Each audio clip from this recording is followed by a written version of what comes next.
What's happening, everybody? Welcome back to Game Day with Trey. Of course, this is your host, Trey, and today we're going to talk about this NFL Sunday matchup between the Minnesota Vikings and the Green Bay Packers. All right, so this game will be kicked off Sunday, September 29th, 1 p.m. East Coast time in Green Bay, Wisconsin. All right, the line, there's been a little bit of movement. The line's at 2.5 with the over-under of 43, so that'd be Green Bay giving up 2.5, over under 43.5, and it's pretty much stayed the same. It's not really moved. So when you talk about these two teams, we're talking about a battle right here, man. Okay, for one, we got to start off with the Minnesota Vikings, right? No, nobody expected them to do what they've been doing. All right, and so I want to first and foremost say salute to y'all. Y'all been doing your thing. Put your defense out there, man. After 3 weeks, just talk about y'all being one of the better teams in the NFL. Now, is it because of that defense and Brian Flores put some dogs out there together somehow? Or is it because Sam Darnold? Because the Vikings currently sit 3-0, like I said before. All right, they just haven't been beating mediocre teams with that too. They beat some pretty good teams. They beat the San Francisco 49ers 23-17, and in the last game they beat Houston Texans 34-7. So it's not like they're just playing some bums out there, man. They're playing some real players. Okay, and then Sam Darnold did exactly what he needed to do. Again, he only completed 17 for 28 passes for 181 yards, 4 touchdowns, and 0 interceptions. Like 0 interceptions, guys. So when you got Aaron Jones back there doing his thing, who had a huge game on the ground, 19 carries for 102 yards, and on defense, Jonathan Greenard, he had a huge game and finished with 3 sacks. 3 sacks, guys. Okay, on the season, the Vikings are average 28.3 points, while their defense is only giving up 10. And the offense is ranked 3rd in the NFL, while the defense is ranked 2nd. And I'm talking about while they ain't averaging a whole bunch of yards, they just are they're doing what they have to do. They're doing exactly what they have to do. Okay, the Vikings need to be the team to get out onto a fast start in this one, though, because if Jordan Love comes out there and he starts this game, man, and it ain't no Malik Willis, boy, it's a problem. It could be a problem because the defense led by Brian Flores has confused opposing offenses, and they need to make life tough on the Packers, right? I think they can make life tough on the Packers regardless of who they put out there at quarterback, personally, in my opinion, for this game. Okay? Now, when you're talking about the Packers, we always got to start off with the big question: who's going to even start? Which we'll get to that in a minute. We all know Jordan Love dealing with that MCL injury. Malik Willis does have 2 straight victories, and we knew they were going to play him in the game against Tennessee, his old team. All right, but at the end of the day, that was Tennessee, guys. All right, the Packers offense scored 30 points, and they ended up winning by 16 points. Willis completed 13 of 19 passes for 202 yards, 1 touchdown, and 0 interceptions. Willis also finished with 6 carries for 73 yards and a touchdown. Now, we all know Josh Jacobs been toting that pill for him, too. He got 14 carries for 43 yards. Not much, but just enough when you have Emmanuel Wilson, who finished with 12 carries for 52 yards, on top of Malik Willis' 7 for 73. The Packers on the season are averaging 25 points, while their defense is only giving up 19.3 points, guys. All right, the offense is ranked 7th in the league, and that defense is ranked 12th in the NFL. Now, like I was telling you, there's injuries on both sides, but not as many on Minnesota as there are on Green Bay, at least what they're reporting, man. So we all know Ethan Pace Jr., he's questionable. We all know Sam Darnold's questionable because he left that previous game with the knee bruise. Garrett Bradbury, he's still battling a knee injury. He's questionable. Dallas Turner, he missed the previous game with the knee injury, so he's still questionable. Jordan Addison is still dealing with the right ankle injury, and it's questionable whether or not he'll be out there. And Christian Darrisaw, the tackle, he's sick. So it's unclear if he's going to make it. And then when you look over at the Green Bay side, you got Devontae Wyatt. He managing the shoulder injury. Don't know if he's going to be there. Jaden Reed, questionable, dealing with the calf. Luke Musgrove, he questionable, nursing the quadricep. Of course, we all know about Jordan Love. He's still questionable with the knee injury to the MCL. The whole team is questionable. At least that's the way they're playing it from coach to coach. right? The way they playing it is that they come in here limping, so that people will be thrown off by what he tries to do. I mean, it's a simple tactic, but at the end of the day, it's effective sometimes.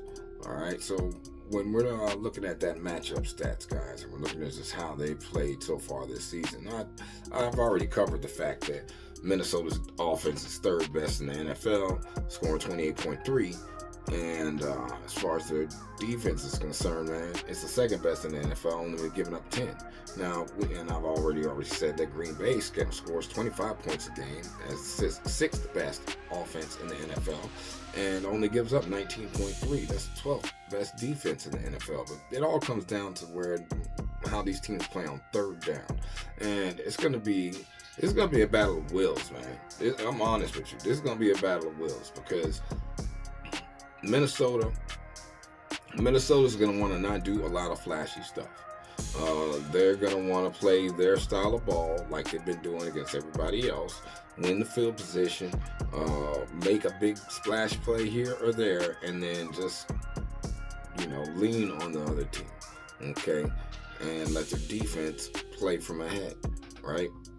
But what happens when they don't get a chance to do that, man? Because the Green Bay defense is pretty good. We must remember that. Green Bay defense is one of the top 10 in the NFL. Okay. Green Bay defense, it's one of the top 12 in the NFL. When you're talking about against the run, it's the top 10.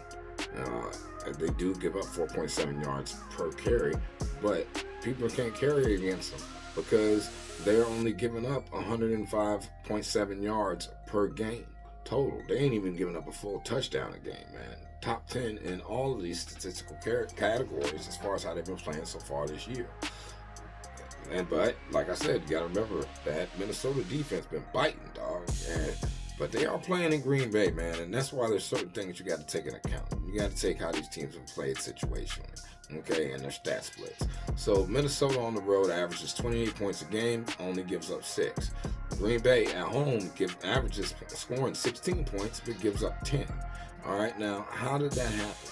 Well, they've been playing against teams by the names of the Tennessee Titans, the Indianapolis Colts, and the Philadelphia Eagles. Now, the Philadelphia Eagles game was in Brazil, so I give them that one. That was a tough one. But the Colts ain't nobody. Tennessee ain't nobody, man. You know what I mean? Like, these teams that they're playing out here are not up to the par of what Minnesota has been playing. Minnesota has been playing like a straight dog, man. Like a straight dog. Okay, and when you look situationally so far this season, just understanding what these two teams have been putting out here, man. So we know Minnesota's 3-0, Green Bay's 2-1, straight up. But Minnesota's also 3-0 against the spread. Green Bay's 2-1 against the spread. As a home team, Minnesota is 1-0. But as an away team, as a home team, Green Bay is 1-0. But as an away team, Minnesota's 1-0 as well. All right, and then that's against the spread. Now, when you look over/under is concerned, it's been 0 overs and 3 straight unders so far this year for Minnesota. Whereas Green Bay is allowing teams to score a little bit more. So it's been 2 overs and 1 under, and they really ain't played anybody, man, besides Philly. So, which way do I lean? What am I seeing here? Before I get to that, I got to cover how they've been playing in the last 10 times out here, man. So Minnesota's 4-6, going back to last season, and the last 10 times they've been out there. They're 4-4-2 against the spread, and they're 4 to the over, 6 to the under in the last 10 games that they have been out there. Next, Minnesota has the Jets, Detroit, and LA coming up, right? Then when you're looking at Green Bay 6-4 straight up, 6-4 against the spread, and 7 to the over, 3 to the under in their last 10 games, going back to last season. They've got LA, Arizona, and Houston coming up. So both do have some decent teams ahead of them. But at the same time, there is wiggle room to be able to, not look ahead. But get what you need to get done and accomplished and still make it to the next week with the thought process of next week. All right, so when we look head to head, Green Bay, like I said, they run at 6-4. They run at 6-4 against the spread. It's been 4 to the over, 6 to the under, man. In the last 10 times, that's going back to Aaron Rodgers' time, as well as last season, right? But we know that this is a new season. We know that even if Jordan Love is out there, he's going to be a little hobbled because he's on that MCL. We also know that Brian Flores likes to bring pressure. He likes to keep quarterbacks guessing, and he's been able to keep a couple of the best that the league has to offer guessing. Now, Jordan Love is supposed to be ascending to that level, but at the end of the day, is he there yet? And I believe Brian Flores is going to test him on that. That's why I would like, I rock with the Vikings plus the 2.5. I might buy a couple points, get them to 4 or something like that, because plus 2.5 is plus 100 right now. And Vikings money line is plus 120, you know. And I think the Vikings definitely stand a great chance in this game. Great chance in this game, man. So if I was going to play it, I could only take the points. Now, as far as over-under is concerned, with it being set at 43.5, oh man, I don't know. I got to look a little bit deeper in that. But I'll tell you what, I will put it in the comments and pin it at the top, you guys. Y'all have a blessed day. Stay safe. Please like, share, subscribe. I'm going to see y'all at the window. Peace.